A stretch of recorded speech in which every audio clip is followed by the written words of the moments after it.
میرے حضور کی تو کوئی بہن نہیں تھی، در یتیم ہے، لیکن جب حضرت حلیمہ سعدیہ کے ہاں حضور گئے تو وہاں حضور کی ایک رضائی بہن کا تذکرہ ملتا ہے جو حضور کو لوریاں دیتی تھی، نام شیمہ تھا۔ تو شام کے وقت جب خواتین کھانا پکانے میں مصروف ہونے لگتی تو بہنیں ویر اٹھا کر کے باہر لے جاتی۔ ہر بہن کا خیال یہ ہوتا کہ میرے ویر سے سونا زمانے میں کوئی نہیں۔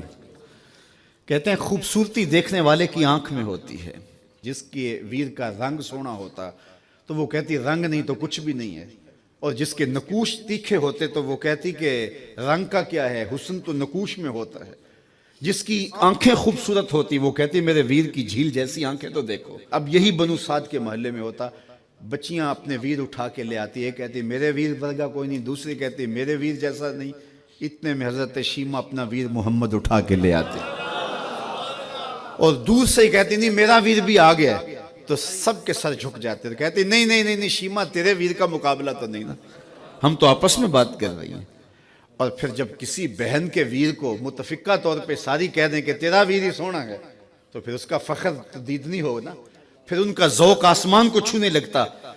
ابن حشام سیرت کی سب سے پہلی کتاب، اس میں یہ واقعہ لکھا ہے کہ پھر حضرت شیمہ حضور کو اپنی آغوش میں لے کے سمیٹتی اور پھر چومتی اور پھر وہ لوری دیتی، اور وہ لوری کے لفظ بھی لکھے ہیں ربنا ابق لنا محمدا حتی اراہ یافعا و امردا، اللہ میرے ویر محمد کو سلامت رکھنا۔ آج یہ پالنے میں بچوں کا سردار ہے، کل وہ لمحے آئے جوانوں کا بھی سردار، اور پھر جھوم جاتی اور کیا خوشی ان کی دیتنی ہوتی۔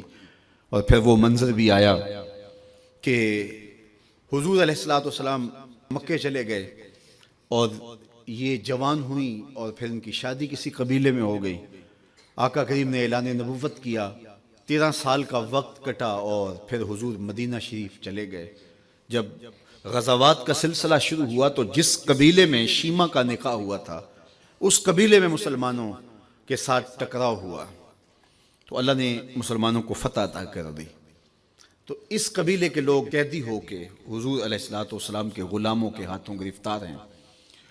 تو یہ اپنے قیدیوں کو چھڑانے کے لیے قبیلے کے سردار ایک ایک گھر سے فدیے کے لیے رقم جمع کر رہے ہیں۔ چلتے چلتے شیمہ کے گھر بھی پہنچے جو کہ ایک عمر کا حصہ گزار چکی تھی، اور جا کے کہا کہ اتنا حصہ آپ کا بھی آتا ہے۔ کہا کس لیے؟ کہا وہ جو لڑائی ہوئی ہے اتنے ہمارے بندے گرفتار ہو گئے ہیں تو ان کو چھڑانا ہے۔ تو چلتے چلتے باتوں میں کسی کے لبوں پہ حضور کا نام آ گیا تو شیمہ نے کہا اچھا انہوں نے تمہارے لوگ پکڑے؟ کہا ہاں۔ تو کہا پھر تم رقم اکٹھی نہ کرو، مجھے ساتھ لے چلو۔ انہوں نے کہا تجھے ساتھ لے چلیں؟ کہا تم نہیں جانتی وہ میرا ویر لگتا ہے، وہ میرا بھائی لگتا ہے۔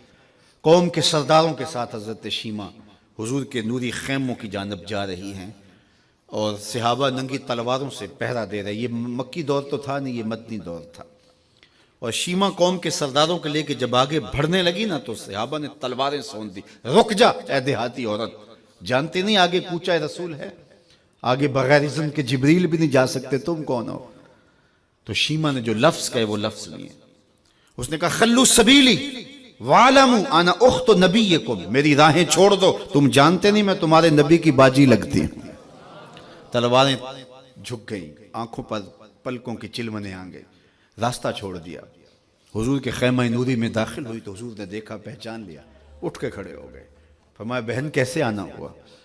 آپ کے لوگوں نے ہمارے کچھ بندے پکڑے ہیں، چھڑانے آئی ہیں۔ تو فرمایا بہن تو نے زحمت گوارا کیوں کی؟ تو پیغام بھیج دیتی میں یوں ہی چھوڑ دیتا، لیکن تم آ گئی ہو، اچھا ہوا ملاقات ہوئی۔ پھر حضور نے قیدیوں کو چھوڑنے کا اعلان کیا اور کچھ گھوڑے اور چند جوڑے حضرت شیمہ کو حضور نے تحفے کے طور پہ دیے۔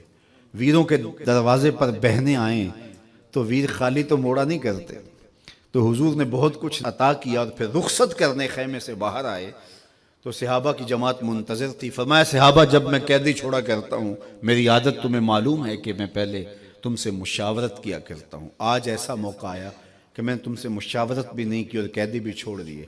کہا جو چاہیں آپ کریں، لیکن کیوں مشاورت نہیں فرمائی حضور؟ اگر ارشاد فرما دیں تو فرمایا اس لیے کہ میرے دروازے پہ میری بہن آ گئی تھی۔ کوئی لاؤ تو صحیح زمانے میں ایسا، کوئی لاؤ تو صحیح زمانے میں یہ جمال اور یہ حسن اور یہ کمال رکھنے والا، تو پھر کیوں نہ ہم اپنی ساری زندگی اس آقا کے نام لگاتے ہیں۔